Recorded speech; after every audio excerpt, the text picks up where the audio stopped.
Hello, everyone. My name is Marc Rivera, and I've been pastoring for the bulk of my life, 49 years in pastoral ministry. And I just want to talk to you about something that's so close and dear to my heart, and I feel a real strong passion about. And that is that as I look at the landscape of pastoral ministry and urban leadership in our city, in our state, and in our nation, I get to see some places and understand some things about the struggles and the difficulties that so many of you might be going through or have gone through. And I'm speaking from my own experience because of the time that I've been serving. I've seen it even in my own life, but I've seen it in others as well. As many of you know, and if you don't know, I not only have the pastoral experience, but I also have formalized training as well, having earned 2 seminary degrees, including a doctorate. And I think that bringing all that together to bear, not to show anything other than to stand alongside the people that are serving in the churches and in the communities throughout our nation, to be able to share with them a shoulder to be able to lean on, a moment to have somebody walk alongside them. I've discovered that, yes, when you go to formalized training, it's very helpful. Go to seminary and learn about all the things we need to learn in that area. But there's something to be said when you join that with real life experience. I think that's very important, particularly when I see, and as I study, because I do study and review the landscape of pastors throughout our nation, I realize that some leaders are struggling with something like even the call over their lives. And they're up there in front of the microphone talking to an audience, and yet they're still battling inside. They look wonderful on the outside, but deep down inside, they're still struggling, whether I'm called, not called, and still battling with that. And I believe, in my experience, that if that's where you're stuck internally, that's going to limit your ability to be able to be effective to the people and to ministry itself. So I want to dive into that. I want to plunge into that to discuss that together with you. Another thing that people are very concerned about in their lives is, do I have the capacity to be able to do what God has called me to do? And oftentimes we fall short of even ourselves thinking that I can't do it. I don't have that kind of experience. And you don't realize sometimes how much you really have to give.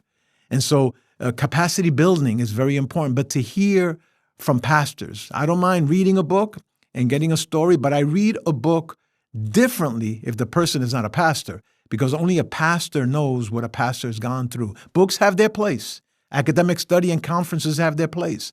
But when you sit down with someone that brings experience, that helps you to be able to take the written technical nomenclature and then add it on to the human experience. And that makes you more effective and actually makes ministry joyful and happy. You should not be sad and depressed about doing the bidding of the Lord and ministering to people. You'll truly enjoy and have fun in what you're doing. And because now you understand that you have a better capacity to move forward. One of the other things that I've discovered is that people in ministry sometimes suffer with loneliness. One of the most difficult times for a pastor and a preacher is the few moments after he steps off the pulpit after preaching and ministering. That time is where the attacks come in. That's the time when the loneliness starts to increase in their lives. What can we do? Listen, we've all been there. I have 49 years of experience in ministry. I've been there not once, not twice.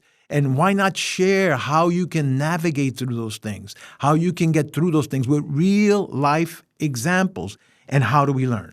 I think we learn definitely by studying, definitely by sitting down and taking a course.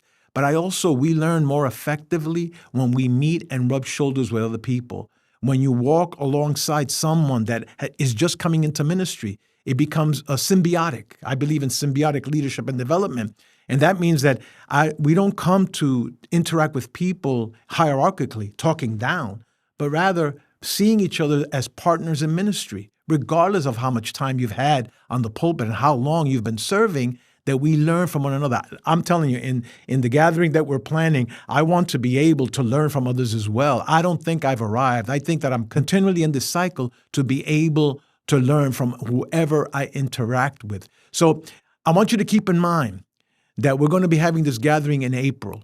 It's going to be a ministerial practicum. It's going to be a thing that will point the finger and put the emphasis not on the person that's behind the mic leading the ministerial practicum, but every individual person that gathers with us for this practicum. It's going to be in April. So I want to encourage you to be able to sign up as soon as you can, because it's going to be a full Saturday where we're just going to be unpacking some of the things that I've mentioned and even others as the conversations allow other topics to bubble to the surface of our discussion. I'm looking forward to it. I'm really excited. I'm passionate about this, and I know we're going to have a great time, and our capacity is going to increase, and the beneficiary will not only be you, but the people that you speak to every single week. God bless you.